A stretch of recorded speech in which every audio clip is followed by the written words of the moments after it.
특별히 우리 한국에서 멀리 온 예설이 같이 예배에 참여하게 됐는데 감사하고, 주님께서 주시는 은혜가 말씀을 통해 여러분을 충만하기를 바랍니다. 우리가 사도행전을 처음부터 지금 계속 한 장씩 읽어가고 있는데, 오늘 읽은 이 본문은 참 사도 바울이 그 생을 마감하려고 하는, 정리하고자 하는 그런 어떤 결단이 담긴 고별 설교입니다. 그 에베소의 장로들을 초청해서 이 행한 이 이별 설교죠. 이 설교가 마지막 설교죠. 마지막 말씀의 전거입니다.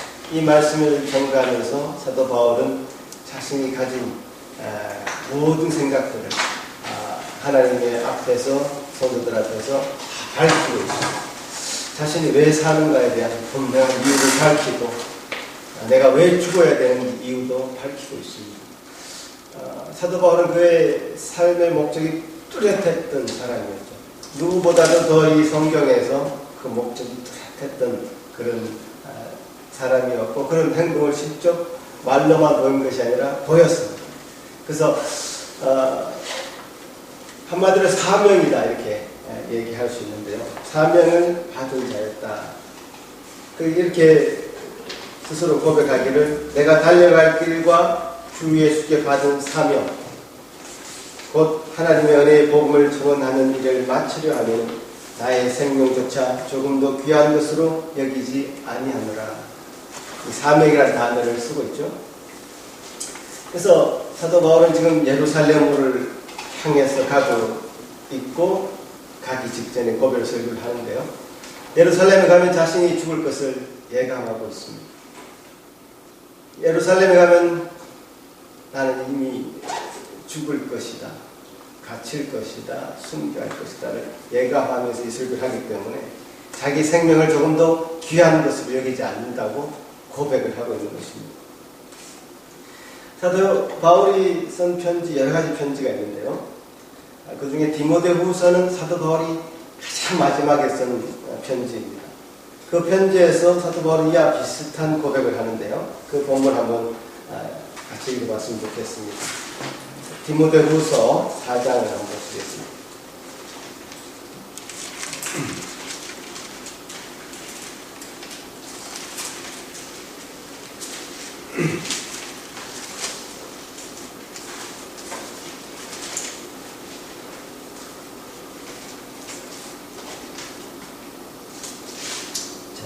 디모데후서 4장 1절부터 8절까지 읽어보겠습니다. 잘 따라오시기 바랍니다. 하나님 앞과 살아있는 자와 죽은 자를 심판하실 그리스도 예수 앞에서 그가 나타나실 것과 그의 나라를 두고 의미 명하노니, 너는 말씀을 전파하라. 때를 얻든지 못 얻든지 항상 힘써라. 범사에 오래 참음과 가르침으로 경책하며 경계하며 보완하라. 때가 이르느니 사람이 바른 교훈을 받지 아니하고 귀가 가려워서 자기의 사욕을 따를 서성을 많이 두고 또 그 귀를 진리에서 돌이켜 허탄한 이야기를 따르리라. 그러나 너는 모든 일에 신중하여 고난을 받으며 전도자의 일을 하며 내 직무를 다하라. 전제와 같이 내가 벌써 부어지고 나의 떠날 시각이 가까웠도다. 나는 선한 싸움을 싸우고 나의 달려갈 길을 마치고 믿음을 지켰으니 이제후로는 나를 위하여 의의 멸류관이 예비되었으므로 주곧 의로우신 재판장이 그날에 내게 주실 것이며, 내게만 아니라 주의 나타나심을 사모하는 모든 자에게니라. 자, 선한 싸움을 싸우고 나의 달려갈 길을 마치고 믿음을 지켰으니 이제후로는 나를 위하여 의의 멸류관이 예비되었다고 하는 그 사실을 고백하고 있습니다. 사도 바울의 이런 고백이 사도 바울이 죽기 직전에 유언처럼 남긴 고백이고, 그의 삶의 목적이 무엇이었는지, 그가 받은 이 땅 가운데 있으면서 그가 받은 사명이 무엇인지 그는 분명하게 알고 있는 자였습니다.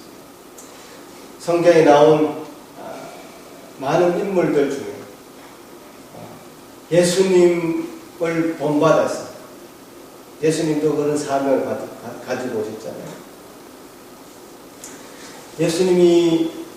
예수님을 본받아서 사명을 따라서 살았던 그 뚜렷한 삶을 살았던 그 굵직한 삶을 살았던 여러 사람 중에 탁월하게 사도 바울은 그런 사람 중에 한 사람이라 할 수 있을 것입니다. 고린도전서 9장에도 내가 자의로 이것을 행하면 상을 얻으려니와 내가 자의로 아니한다 할지라도 나는 사명을 받았노라. 그러니까 이 사명을 받은 사람의 모습이라는 것을 우리가 사도 바울을 통해서 한번 그려볼 수 있습니다. 사명을 받은 자는 정말 저렇게 살아가는 사명을 받은 자는 저렇게 어떻게 사도 바울처럼 살아가는 거예요. 사도 바울은 사명을 받았기에 그가 받은 모든 고난을 이겨낼 수 있는 힘이 거기서 있었습니다. 사도 바울이 당한 고난은 마지막 이 설교에서도 자기가 언급하고 있듯이 엄청난 고난을 받았죠. 여기 유대인의 간교로 말미암아 시험을 참고 주를 섬긴 것과 이렇게 고백을 하고 있는데 40에 하나 감한 매를 맞고 죽을 것처럼 그래서 던져지기도 하고 옥에 갇히고 이루 말할 수 없는 고난. 사도 바울이 당한 고난 중에 제가 제일 이게 참 제일 아팠겠다 싶은 고난은 자기의 동족이나 또 자기 같은 커뮤니티 안에서 버림을 받는.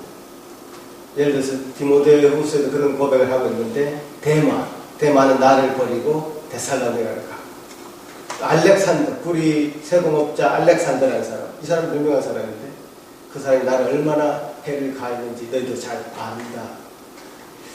같은 공동체에 있다가 자신을 배반하고 버린 그런 사람들로부터 그런 엄청난 더 큰 아픔을 느꼈을 것이라 저는 생각합니다. 사명을 받았기에 사명을 가졌기에 나는 그런 어려움을 어떻게든지 이겨내려고 했다. 자기 스스로의 목숨조차도 조금도 귀한 것으로 여기지 않을 만큼 그 모든 것이 사명받은 자에게는 우선순위에서 배제가 되는 것이죠.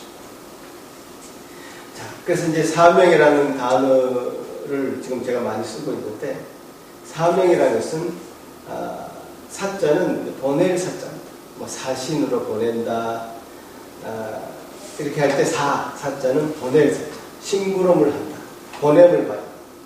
내가 내 자의로 하는 것이 아니라 어떤 부름을 받아서 그 부름에 내가 충실하게 임한다 이런 뜻이죠. 그래서 사자라는 말을 굉장히 많이 씁니다. 아주 잔심부름을 하는 사람을 소사라고 합니다. 작은 소자에다가 소사. 나라에 큰 일을 해서 파견받는 사람을 대사라고 그러죠. ambassador. 그래서 대사. 소사는 제가 어릴 때 그 경비원들 그 대학을 제가 경북대학교 근처에 살았는데 그 경북대학교 들어가려면 그 경비원들 가드들이 있습니다. 그 사람들을 가르쳐 우리가 소사라고 불렀습니다. 지금은 잘 안 쓰는 말 같은데 소사, 대사. 그리고 특별한 심부름을 하는 사람을 특사라고 그러죠. 이번에도 이 토론토 컴빛교회 이면수 목사님이 북한에 언급되어 있다가 풀려났는데 우리 두리도 총리의 특사가 파견되어서 그 사람과 북한이 잘 외교적으로 잘 딜을 해서 이제 풀려나게 됐죠. 또 몰래 심부름을 하는 것을 밀사라고 합니다. 하나님의 심부름을 하는 사람을 천사라. 또 예수님의 심부름하는 제자를 사자를 붙이죠. 사도라고 합니다. 그래서 사명이랄 때 명자는 목숨명입니다. 자기의 어떤 목숨이라는 뜻을 가지고 있는데 맡겨진 임무를 충실하게 잘 하는 사람, 그를 사자라고 하죠. 그래서 심부름, 내가 이 땅에 어떤 일을 분명히 하기 위해서 태어났다라고 고백하는 것을 바로 사명자라는 거죠. 영어로는 미션, 라틴어로는 미시오라고 하죠. 보내심을 받은 사람. 그래서 인간은 어떤 존재든지 하나님께서 허락하신 특별한 소명과 사명을 가지고 이 땅에 태어났습니다. 그 사명을 가지고 태어난 자에게 주시는 하나님의 큰 은혜가 있습니다. 하나님께서는 당신에게 그 사명자들을 오라고 하십니다. 수고하고 무거운 짐진 자들아 다 내게로 오라. 내가 너희를 쉬게 하리라. 나는 마음이 온유하고 겸손하니 나의 멍에를 보고 내게 배우라. 그리하면 너희 마음이 쉼을 얻으리니 이는 내 멍에는 쉽고 내 짐은 가벼움이라 하시면서 자신에게 그 사명자들을 부르십니다. 그리고 또 그 안에서 쉬게 하십니다. 또 보내십니다. 그 사명자들은 하나님께서 주시는 그 사명을 받아서 당신이 우리에게 요구하시는 것을 다 이해하고 숙지해서 갈 수 있도록 우리를 만드십니다. 사도 바울은 성경에 나타난 이 사명자들이 아주 굵직한 뚜렷한 그 사명자의 모습을 보여주고 있는데 사실은 그가 그렇게 드라마틱하게 하나님 앞에서 꼬꾸라짐을 당하지 않았다면 이런 모습은 그 효과가 아마 조금 경감되었을 것이다 그렇게 생각되는데요. 그는 전혀 다른 길을 달려갔습니다. 예수 믿는 사람을 죽이는 길로 달려가다가 턴해서 예수를 증거하는 사명자로 그 발걸음을 옮기기 시작했고 그 사명을 부여받았을 그때에 그는 바로 그 일을 수행하지 않았고 머물렀습니다. 예수 그리스도의 품에서 머물러서 그 사명을 분명하게 자신의 것으로 삼는 과정이 있었습니다. 수년 동안 그 일이 있었죠. 이것이 내 사명인지 확인하는 그 작업을 거친 뒤에 또 교회에 처음 사명자로 등장했을 때 바나바라고 하는 훌륭한 그를 이끌어주는 리더가 있었습니다. 그 사람을 통해서 그 바나바를 통해서 이 교회에 사도 바울이 행해야 될 일들을 자리매김하기 시작했습니다. 아마 어려움이 있을 것입니다. 눈치를 많이 봤을 것입니다. 사람들이 수근수근 됐을 것입니다. 아마 그 하나님이 주신 그 사명이 뚜렷하지 않았다면 내가 이런 눈치를 받아야 되나 하면서 포기했을지도 모르겠습니다. 그러나 하나님이 그에게 분명하게 그 부활하신 예수 그리스도로 나타나셨고 그는 그렇게 사명자의 모습을 가지고 행동할 수 있었습니다.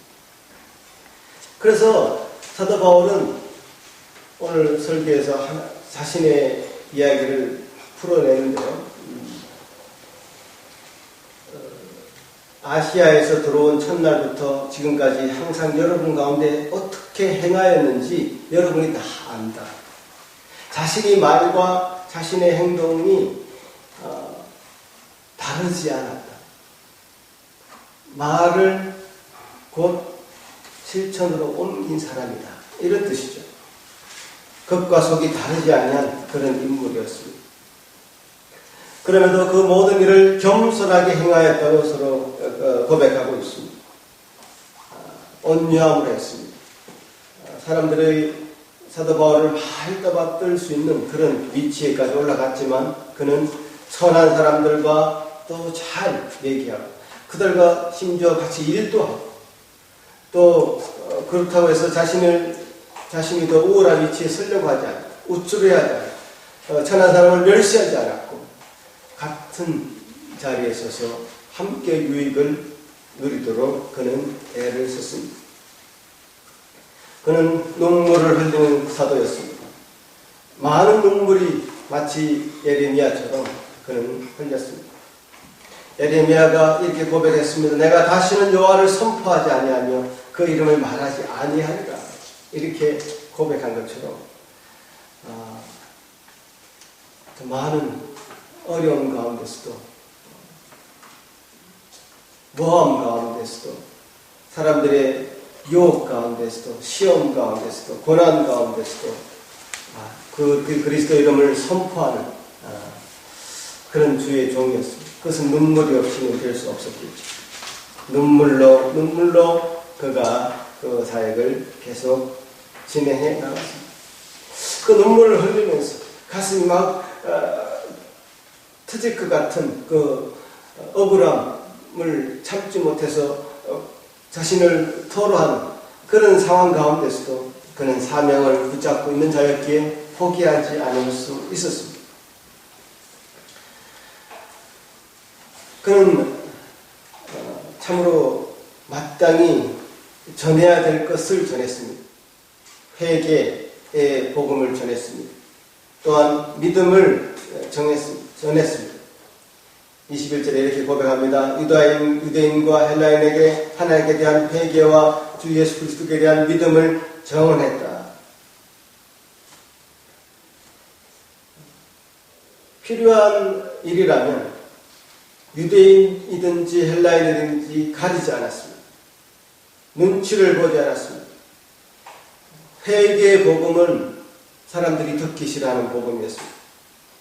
네가 잘못했으니 너 죄를 뉘우치고 깨달아라 이렇게 말하는 것은 사람들이 듣기 싫어하는 그런 얘기일 수밖에 없습니다. 그러나 죄를 지어서 죄와 단절이 필요한 그들에게 참된 회개에 대해서 선포했습니다. 하나님을 바라보라고 재촉했습니다. 주님 앞에서 정직하게 복음을 전했습니다. 회개가 필요한 것은 믿음을 갖기 위해서죠. 회개하지 않으면 믿음을 갖기가 어렵습니다. 회개가 선행되어야 하나님 주시는 믿음이 그에게 주어집니다.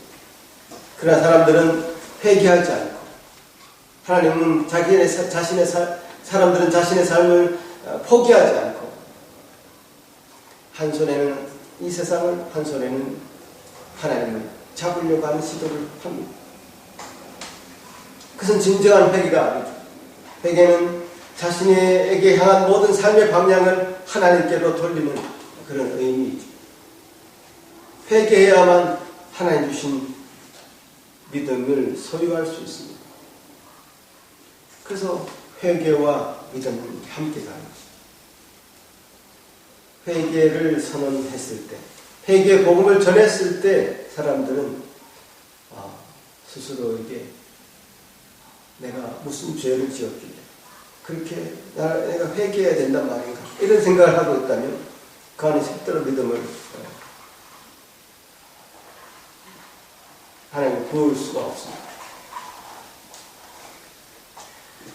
하나님 앞에서 그런 회개와 믿음의 복음을 정직하게 전했던 이 사도 바울, 이제는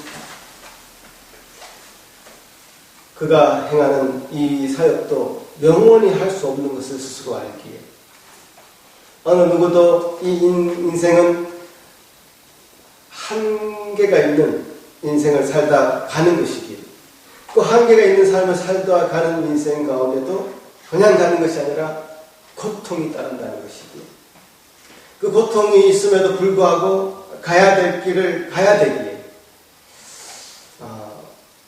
그는 자신의 이 삶의 마지막 순간 마무리를 어떻게 해야 될지를 분명히 알고 있었습니다. 성령에 매여 예루살렘으로 가는데 거기서 무슨 일을 당하는지 알지 못하더라. 오직 성령이 각성해서 내게 증언하여 결박과 환난이 나를 기다린다 하시나 자신에게 많은 이야기를 합니다. 거기 가면 죽는다, 갇힌다, 정말 고생한다, 힘들다. 왜 불길을 가려고 하느냐.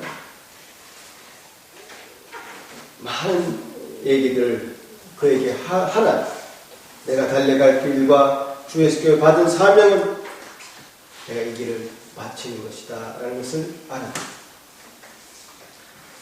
그 사명자의 모습은 바로 이렇게 자신이 환난과 결박이 있다고 할지라도 그 길을 꾸준하게 지속적으로 변함없이 갈 수 있는 그런 사람. 어떤 고난도 그를 동요하지 않는 그런 마음이죠.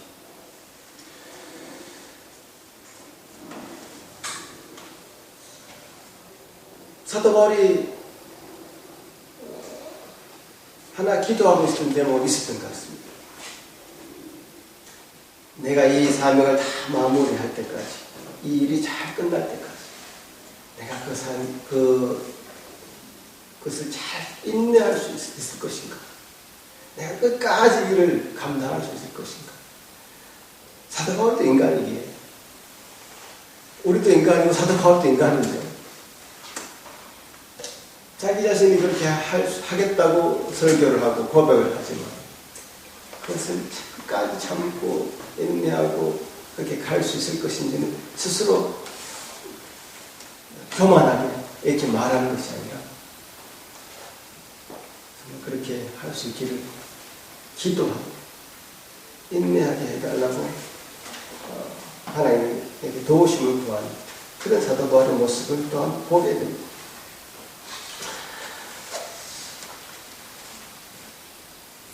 자, 이런 모습을 여러분 보시면서 어떤 생각을 지금 하고 계시는지 모르겠습니다.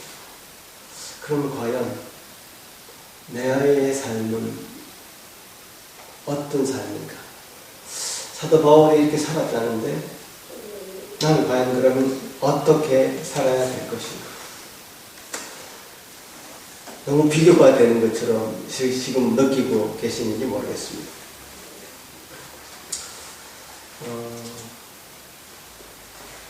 이 사도 바울이 살았던 그 시대에서 사도 바울은 꼭 필요한 그런 존재였습니다.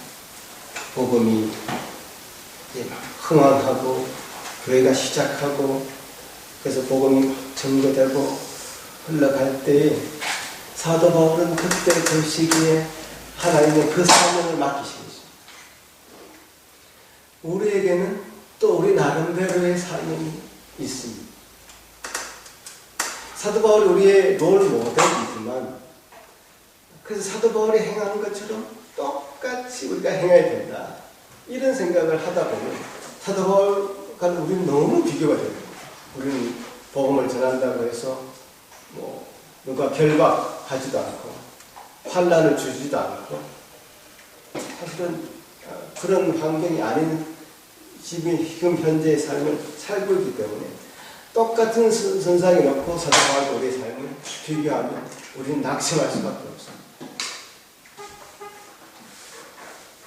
그래서 이 사명이라는 것을 여러분 잘 생각해야 되는데요. 이 사명을 오해하다 보면 교회에서 조금 이상한 일들이 생겨날 수 있습니다.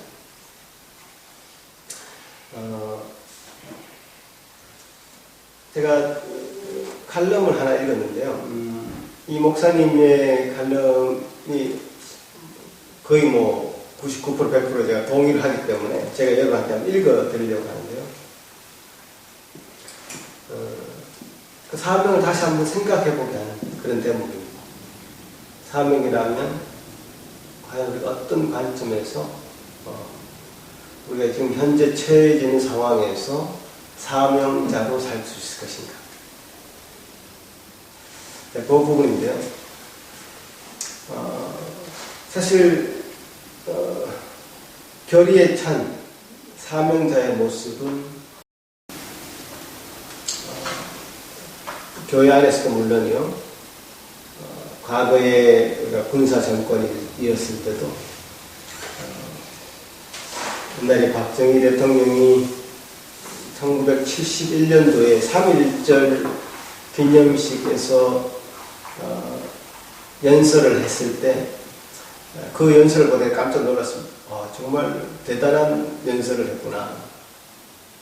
어떤 얘기를 했냐면 지난날의 그 불행을 다시는 이 땅에 되풀이해야 하지 말자는 결의를 굳게 하고 그 전날 못다 이룬 3.1의 역사적 부합을 기필코 성취하여 우리의 후손에게 넘겨줘야 합니다.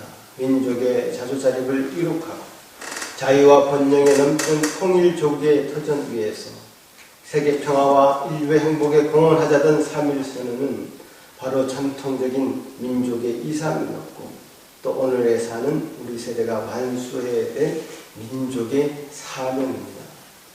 이 숭고한 이상을 이 땅에 구현하지 못하고 이 보람찬 사명을 완수하지 못하고서야 어찌 우리가 역사와 전통에 빛나는 위대한 민족으로서의 긍지와 영광을 되찾을 수 있겠습니까? 어떤 이 박정희 전 대통령의 마음에는 우리 민족이 더 부흥하고 그래서 위대한 민족으로서의 긍지와 영광을 되돌리고자 하는 그런 어떤 사명감을 자신은 가진 것 같습니다. 그런 마음에서 정말 과격할 정도로 사람들 드라이브 시켜서 그 목적지에 이르도록 했습니다. 결과적으로 어느 정도의 경제적인 부흥이 있었고 사람들 어떤 면에서는 그 자부심을 갖게 되는데 일조를 했을 것입니다. 이 사명이라는 용어를 교회 안에서만 쓰는 것이 사도 바울만 쓰는 것이 아니라 사람들도 쓰고 있단 말이죠. 이러한 상황에서 우리가 이 땅에 존재하고 있는 목적, 내가 사명을 가진 존재로 이 땅에 내가 태어났다고 하는데 그럼 지금 박정희 대통령이 행했던 이 연설처럼 그 민족 중흥의 역사적 사명을 우리가 다 띄고 그런 어떤 원대한 꿈을 가지고 살아야 될 것인가? 그러기 위해서는 모든 가정을 다 포기하고 그 길에 뛰어나갈 것인가? 또 어떤 인권이나 어떤 민주화나 이런 것을 다 포기하고 그걸로 가야 될 것인가? 이런 어떤 질문들도 해봐야 되는 것입니다. 그래서 이 목사님 칼럼을 제가 한번 읽어 드릴 텐데 잘 생각을 해보시고 사명이 우리 안에 어떻게 설정이 되어야 될 것인가 그런 것을 한번 다시 생각하는 계기가 되면 좋겠습니다. 사명을 받아야 한다는 말을 교회 안에서 종종 들을 수 있습니다. 좋은 말입니다. 이 말은 교회 안만이 아니라 정치나 경제나 학문 또는 예술 세계에서도 통용됩니다. 일제치하에서 독립운동에 나선 이들은 나름으로 사명을 받은 사람들입니다. 자기 일선을 보존하는 것에 머물지 않고 더 큰 부름에 응답하는 것을 사명이라고 할 수 있으니까요. 교회에서 사명을 받았다는 말은 특별한 뉘앙스를 풍깁니다. 여기서 사명은 목사나 선교사가 되는 것을 주로 가리킵니다. 심지어 목사 부인이 되는 것도 사명을 받은 걸로 말하기도 합니다. 좀 웃기는 주장입니다. 한 남자의 아내로 살아가는 것으로 충분하지 목사 부인으로서의 사명이 따로 있는 것도 아닌데도 한국 교회에서는 그런 식으로 받아들여집니다. 셀 리더나 구역장 또는 총회장과 노회장에 나서는 것도 사명으로 해석합니다. 교회에서는 모든 신앙적 행위를 사명으로 취급합니다.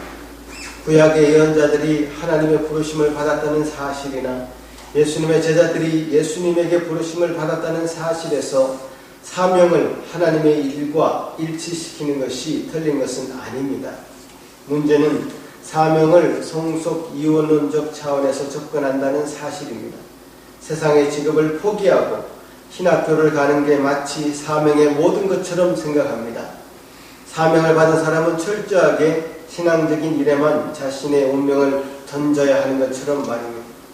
이런 주장은 사명을 좁은 의미로만 보는 것입니다. 사명의 넓은 의미를 놓치지 말아야 합니다. 그것은 성속 이혼론의 극복에서 시작됩니다. 이것이 바로 종교개혁자들이 말하는 소명이기도 합니다. 소명과 사명은 똑같은 의미입니다. 루터나 칼빈 모두 기독교인들의 모든 직업을 소명이라고 보았습니다. 영어의 vocation이나 독일어의 berufen 모두 소명, 직업이라는 뜻입니다. 어원적으로 부르심을 의미합니다. 세속의 직업이 모두 사명 또는 소명이라는 뜻입니다. 변호사, 엔지니어, 구두수선공, 유치원 교사, 목사 등 모든 직업은 하나님의 부르심입니다. 교사를 하다가 부르심을 받았다고 해서 목사가 되겠다고 나서는 것은 뭔가 큰 착각입니다. 교사 자체가 사명입니다. 물론 적성이 맞지 않아서 직업을 바꿀 수는 있습니다. 그러나 성직자가 되는 것만이, 교회 일을 하는 것만이 사명이라고 생각하는 것은 잘못입니다. 오히려 적성이 맞지 않는 사람이라면 목사를 그만두고 보험 설계사가 되는 것이 사명을 바로 발견하는 일일 수도 있습니다. 위의 설명을 조금 이상하게 생각하는 분들도 있을 겁니다. 세상 일과 하나님의 일은 분명히 구분되는 거 아니냐 하고 말입니다. 돈을 벌고 명을 얻는 목적인 세속의 직업을 어떻게 사명으로 취급할 수 있느냐 하고 말입니다. 네, 옳은 이야기입니다. 이기심에 치우친 직업은 분명히 사명이라고 할 수는 없습니다. 다른 사람의 삶을 파괴하는 방식의 삶은 사명이 아닙니다. 종교개혁자들이 말하는 바를 오해하면 곤란합니다. 그들은 세속의 직업을 사명의 차원으로 끌어올려서 살아야 한다는 점을 강조한 것입니다. 구두수선공도 하나님과의 관계에서 그 일을 행할 수 있습니다. 그렇다면 그 일은 성직입니다. 그가 받은 사명입니다. 그렇게 못할 수도 있습니다. 손님을 속이면서 자신의 이득만 추구한다면 그것은 사명이 아닙니다. 모든 이들이 여기서 예외가 아닙니다. 판사도 철저하게 자기만을 위해서 그 일을 추구할 수 있습니다. 그렇다면 그것은 사명이 아니라 호구지책에 불과합니다. 목사도 마찬가지입니다. 모든 기독교인들의 직업은 하나님의 부르심입니다. 즉 기독교인은 모두 자기의 자리에서 사제로 살아야 합니다. 교사도 사제이고 자동차 공장 노동자도 사제입니다. 자기 행위를 하나님으로부터 받은 사명으로 고양시킬 수만 있다면 그는 사제입니다. 가정주부의 경우를 예로 들겠습니다. 어떤 이들은 집을 돌보는 것을 하찮게 여기고 교회에 나와서 기도하고 교회 행사에 참여하는 것만을 하나님의 일로 생각합니다. 큰 착각입니다. 살림살이가 곧 사명입니다. 아니 그것보다 더 큰 사명은 없습니다. 그것이 가족 이기주의를 강화하는 것이라면 곤란하겠지만 가정의 생명을 풍요하게 함으로써 세상으로 그 생명이 확장될 수만 있다면 살림살이는 목회보다 더 중요한 성직입니다. 먹고 숨쉬고 배설하고 대화하고 서로 의지하고 사랑을 나눌 수 있는 일이 가정에서 시작해서 결국 세상에까지 확장되는 것이야말로 하나님의 창조사건과 나눌 수 없이 직결되어 있으니까요. 결론적으로 사명은 생명을 향한 부르심입니다. 우리는 생명을 풍요롭게 하는 일에 부름을 받았습니다. 자신이 사는 자리가 어디 있든지 거기서 하나님의 생명을 풍요롭게 느끼고 서로 나누는 일에 솔선해 보십시오. 그는 사명을 받은 사람입니다.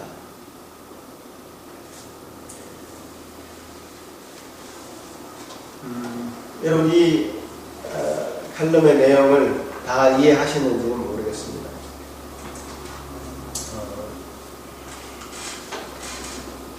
주님께서 우리에게 주신 사명은 각각입니다. 그 맡은 자리에서 맡은 역할을 감당하는 것이 바로 사명자의 모습이죠.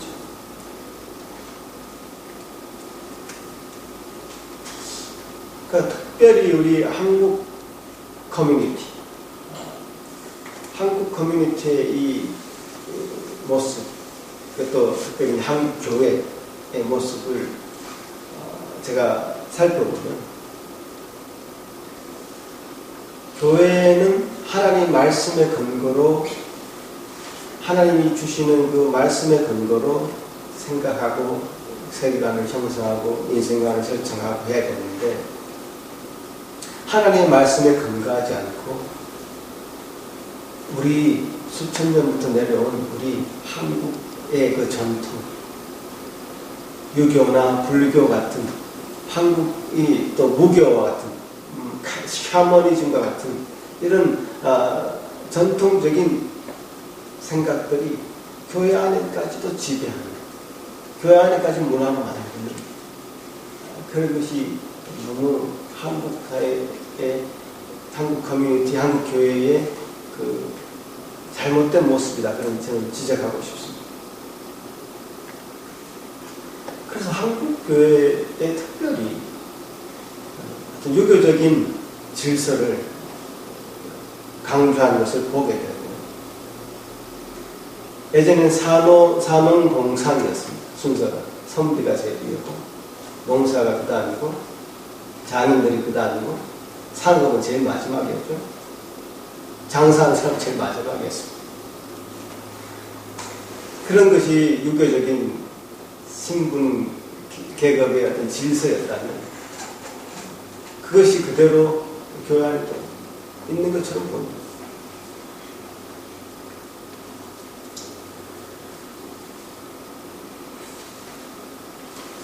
그런 부분은 이제 없어져야 돼요.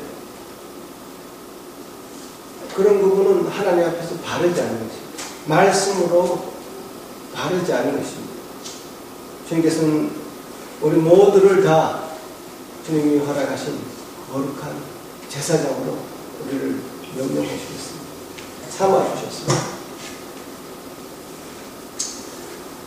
주님께서 주시는 그 사명을 감당하기에 우리가 맡은 vocation이 있습니다.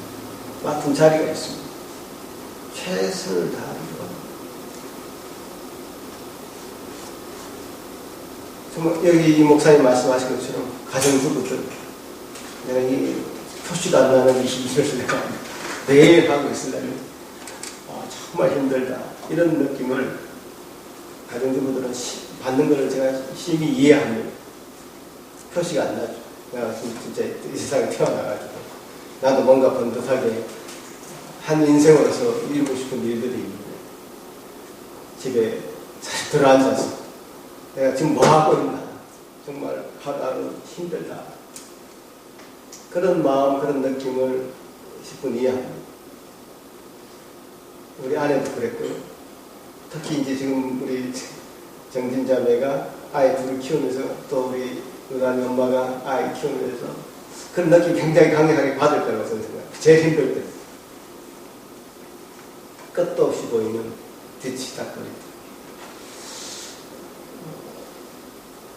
그게 굉장히 힘들죠. 그 터널을 통과를 하고 싶죠. 이 터널이 끝나면 뭔가 내가 할 수 있는 일이 생길 거라고 생각하죠. 끝나기만 손꼽아 기다려. 그러나 이 목사님의 얘기는 그게 사명이에요. 그 자리가 하나님이 주신 사명의 자리입니다. 그것을 사명으로 받으라고 마인드 컨트롤 하는 것이 아니라 실제로 그렇다는 거예요. 우리가 커다란 일을 성취해가지고 뭔가를 이루는 이 사도 바울처럼 정말 교회를 세우고 서신서를 13개나 쓰면서 복음을 남기는 이 모델에만 우리가 딱 고정되어 있고 또 옛날에 박정희 대통령이 이뤘던 그런 없죠. 그래서 모든 사람들이 그 칼날에 썰어져 갔던 그 역사에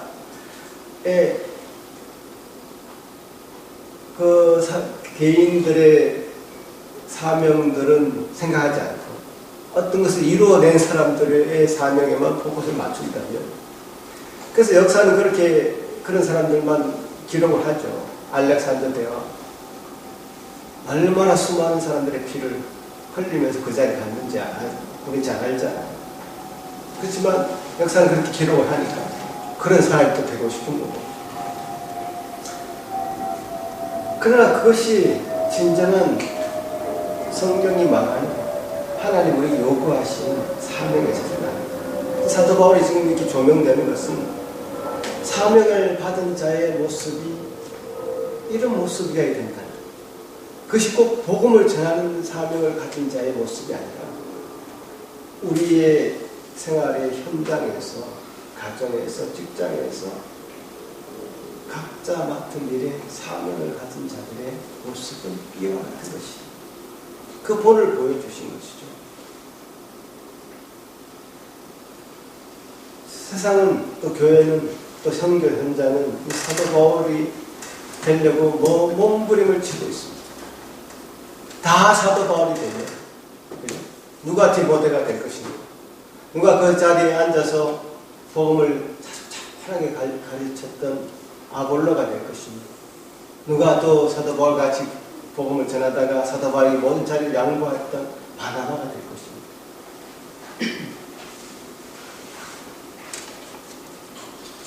하나님은 각자 사명은 각자에게 그렇게 주어진 것인데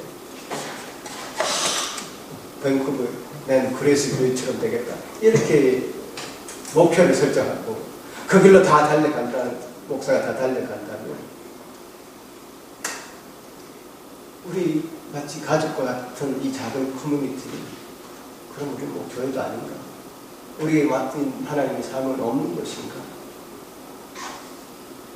이 질문을 사람들은 조금만 더 깊이 성경을 본다면 해야 될 텐데 하지 않는 겁니다. 그냥 그 큰 그림 언저리에 또 있고 싶어 하는 거죠.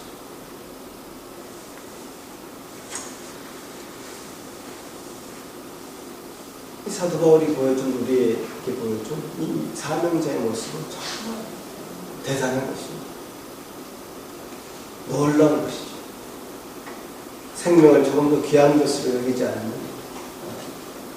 그런 결단이 있고 근심이 있고 어떤 고난에도 그 길을 가려고 하는 그 모습을 본받아야 돼요. 그 모습을 여러분 삶의 현장에 적용을 시켜야 돼요. 가정에서 그런 가정을 우리에게 주신 그래서 가정을 책임지려고 하는 사명을 그 사명으로 생각하지 않는 겁니다. 그 가정은 내 부부죠. 가정, 부부 관계가 어떻게 되든 말든 상관없이 자녀의 관계가 어떻게 되든 상관없이 난 사도 바울이 행한 것만 보고 따라하겠다. 가정답게 주님의 일을 하겠다. 그 낯선 정말 무모한 사도 바울이 얼마나 많은지 저는 거기에서는 반대합니다. 이 목사님 얘기했듯이 가정의 그 생명력이 확장되는 거예요. 교회는 가정의 그 생명력이 확장됩니다. 가정의 생명력이 더 넓혀지는 그게 교회죠. 교회, 가정이 있고 교회가 있습니다. 저는 최우선순위가 가정이라고 봅니다. 창조의 질서입니다, 이게. 창세기에서 가정을 먼저 만들었습니다. 그 다음에 교회가 생기는 것이죠. 가정과 교회를 똑같은 레벨로 놓을 수도 있습니다. 그냥 우선순위는 가정이죠. 가정에서 교회로 또 교회에서 가정이 서로 오고 가는 이 놀라운 협력 관계 그것이 가정과 교회의 관계입니다.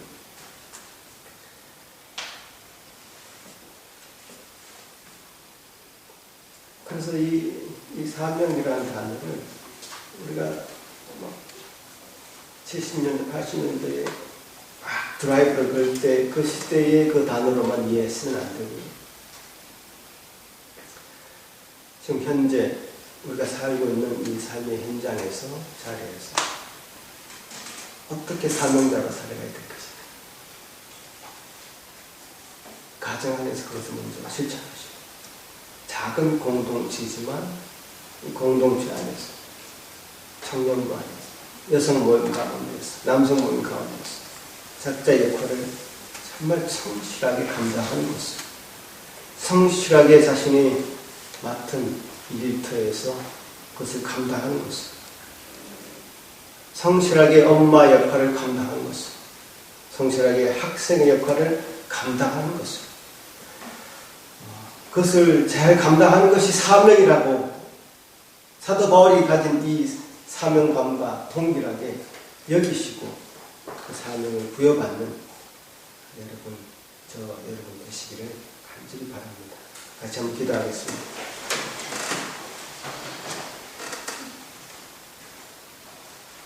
고마우신 주님, 감사합니다.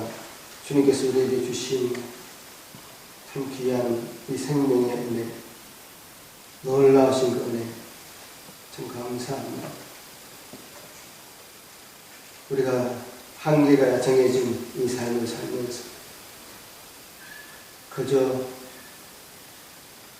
이 세상을 건들거리면서 사는 그 인생이 아니에요. 그냥 아무 목적 없이 이유 없이 시간을 허비하는 삶이 아니라 주님이 우리에게 맡기신 그 일을 참으로 감당하는 자로 살기를 원합니다. 주님 우리에게 주신 놀라운 사명을 가지고 우리가 날마다 살기를 원합니다. 그 목표의식을 분명히 가지고 살기를 원합니다. 우리 생도 이제 얼마 아니면 끝나는 생을 살고 있는데 주님, 우리가 그렇게 흔들거리면서 이 삶을 마무리하고 싶지는 않습니다. 도우셔서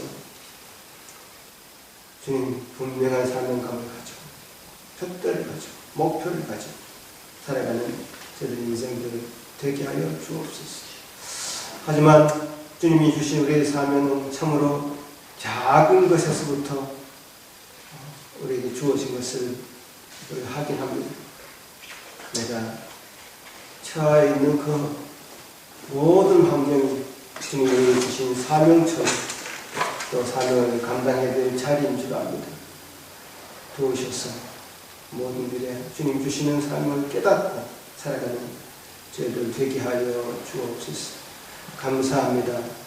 우리에게 주신 귀한 말씀 우리가 새기고 믿음으로 살아가기 부족함이 없도록 지켜주옵소서. 감사하고 예수님 이름으로 기도합니다. 아멘.